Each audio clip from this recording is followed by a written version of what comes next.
Even though E3 this year was pretty much a letdown in my opinion, one of the cool things to come out of it was some more details to do with Halo Infinite. Now last year when they showed Halo Infinite, it didn't go down exactly as well as they had hoped, but they definitely turned the ship around this year and have shown that when there's no crunch added to a game and you're able to just sit down and develop the game without overlords coming down on you, you can actually create something that does look pretty cool. So we got some new details and some new trailers for Halo Infinite during E3 this year, but one thing we did not get is an exact release date. But there has been some rumors floating around that seem to line up with this recent interview from Phil Spencer. Now, a lot of this does come from Game Debate, and they have this title, Halo Infinite is definitely launching later this year.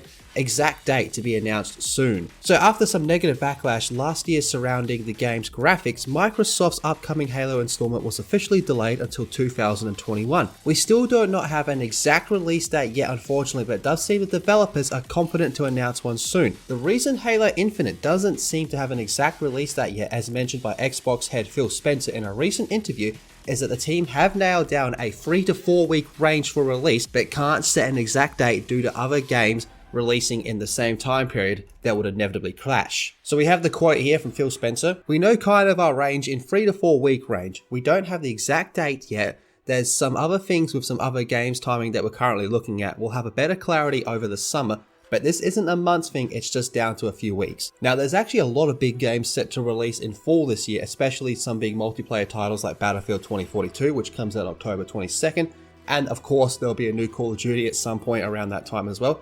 343 is also apparently very committed to a holiday as release period, currently targeting a 2021 fall launch. Now this does line up with the rumor that's going around is that Halo Infinite will be coming out in November. So that will be definitely a bit of time after the Battlefield game has come out and probably after Call of Duty as well. So they won't really have too much to compete with and we're going into a holiday season then. I think November does make sense and that seems to line up with what Phil Spencer's getting at here. Either way, Microsoft probably doesn't want to clash heads with too much of these other guys for the launch of the new game, especially since Halo Infinite's multiplayer will be free to play. Instead of picking the date and having to move it by a week, which at this point would feel like a fail, we don't want to do that. Let's wait until we're really sold on what the date is. So there we have Phil Spencer himself telling us that there's a 3 to 4 week range period for the game to come out, and they have a rough idea of when it's going to be. They're just waiting to see how things play out with other games. Again, I am going to go with November, mid-November. That's just my personal opinion though. But are you guys looking forward to the release of Halo Infinite? What do you think of the trailers? Let me know in the comment section down below. Be sure to subscribe to Gaming with Geeks and check out geeksandgamers.com, and I will see you all in the next video.